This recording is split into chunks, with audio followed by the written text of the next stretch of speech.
Welcome, welcome, welcome. Most people think that responsibility is something outside of themselves, when in truth, responsibility is up to you on how you respond and your ability to respond as an adult, mature human belief.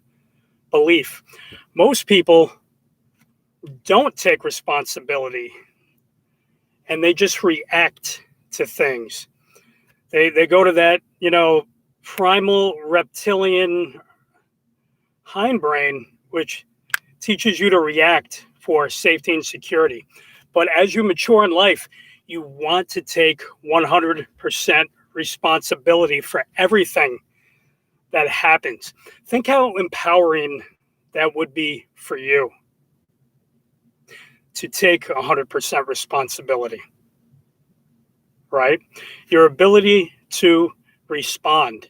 And that's something that must be practiced, like speech, like doing this live video. And just focusing on one point, one topic, as I just recorded a podcast with a gentleman named Tony Watley, and that was my takeaway.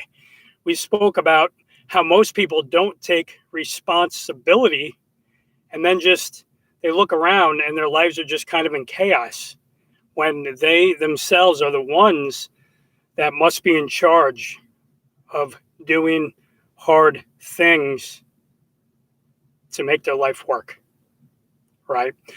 So think about that for you, right? When you throw your head up and you're like, oh my God, why is this happening to me? And if you can look at it, you know what? This isn't happening to me. It's happening for me. And to go on a deeper level, it's happening through me, right? Because that's what usually happens is things happen through you. And it's how you choose to respond. There's an exceptional book by Viktor Frankl called The Man's Search for Meaning. And I would advise you guys to listen to the Audible and also read it.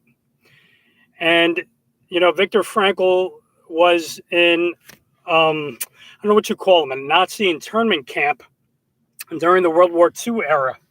And during that era, his mother was killed, his father was killed, his wife was killed, his sister was killed, and they were all brought into the gas chambers of the Auschwitz, or whatever it was called at the time. And he learned to live with that, but also what was he to learn from that? Like the deeper experiential learning behind that, which eventually brought him to logotherapy, which most psychologists, psychiatrists, and if you read that book, you can bring to yourself. And the thing is what he taught was there's a stimulus and there's a response, right? So you got the stimulus, and over here you got the response. And there's a space right in the middle that you can choose to either react, kind of like an animal, or respond with a higher version of yourself. And choose wisely what you want to say or how you want to act.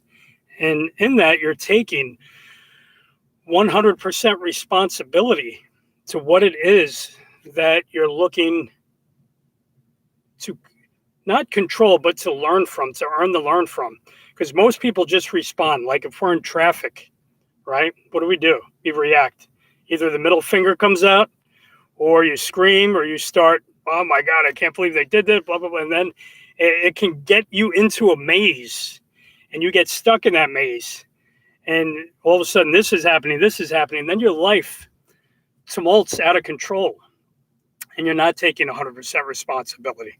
But when you decide to take stimulus and response and figure out, how can I respond intelligently? How can I respond thoughtfully? Or do I even need to respond? Could me just being silent and listening further for the truth be a response in itself? And these are things to take into consideration, right? Through our fears, our obstacles, and taking that 100% responsibility is something that we must do. There's another book that I want to recommend, if you're listening to this live later, it's called Emerson. No, the author is Emerson. The name of the book is Self-Reliance. And during those times, as you'll hear in the upcoming podcast with my guest, Tony Watley, who's a mastermind member with me in the Arte Syndicate, is that they would write these books, and it was a very thin book, and they would write these books for you to really just consume a sentence of this information and reflect deeply, right? Because we're in the world of knowing. Yeah, I know that. I could Google it in 3 seconds, but when you take information, assimilate it for yourself, and how you respond, how you react, and how it can serve your summum bonum, which is, I believe, a Greek word for higher good, that's when you're taking 100% responsibility.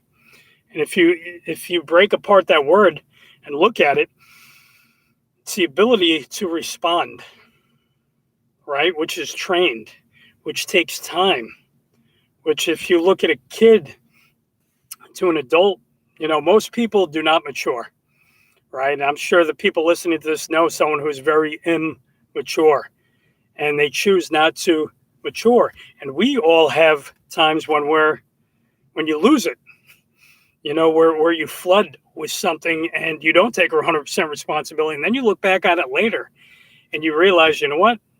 I could have presented myself a little better. I could have chosen a different response than I did. The great thing about that is you can always go back and make up for that, right? The ability to communicate and be direct with people and not blame, shame, or guilt, but come with your powerful self and have the onus of coming up and just saying, you know what, that wasn't the best response. I could have responded to that a little differently. I apologize for that. And it's not about making them right or making them wrong, but it's about you owning your stuff, right? That comes up, like you heard, I choke, and these are things that we can honor within ourselves, right? That give us freedom, right? Which is one of my core values is freedom, freeing yourself to dominate what it is you're looking to do in this one world, right? With your life, with your business. But 100% responsibility is all up to you with everything. I remind myself on a daily basis, how can I be more responsible with this? Because most times I want to do things, oh, you know what, I'll do that later this week. Like I feel like I'm in a cool streak. Oh, I could do that later this week. Oh, let me do this later because I'm living in this now. And I call it my place of cool, right? We all have a place of cool where we think, I'm going to cool off a little bit. I've been, my responsibility has been good, but the thing is the challenge, right, of you responding is your ability to get better each and every day and increase that percentage until it goes up to 100%, right? There's times where I'm only 75% responsible. Then there's other times where I'm 100% responsible. And I'm grateful for that. I reflect on that day. But good question that I put in the chat is, how can you take 100% responsibility for everything in your life? Please leave in the comments below what you can do for yourself to be more responsible. Because I believe once you can do this for you, once you could say, you know what, it's up to me. If it's going to be, it's up to me. I use little affirmations and declarations each and every day. But think about that. If you're looking back, and maybe you picked up The Man's Search for Meaning by Viktor Frankl. Maybe you picked up the Audible, which is a great listen to. And you can listen deeply and you can hear what it is between stimulus and response. And go in that place in the middle before you react. And maybe choose a wiser response, right? Because what we usually do is we go back to the way we reacted to something in the past, and we tend to pull that out of the matrix or whatever you want to call it and then use that again. But how can you powerfully show up and be a better version of yourself each and every day and take 100% responsibility? Have an amazing day. And if you like this, I would love if you subscribe below, and I'll talk to you soon. Take care.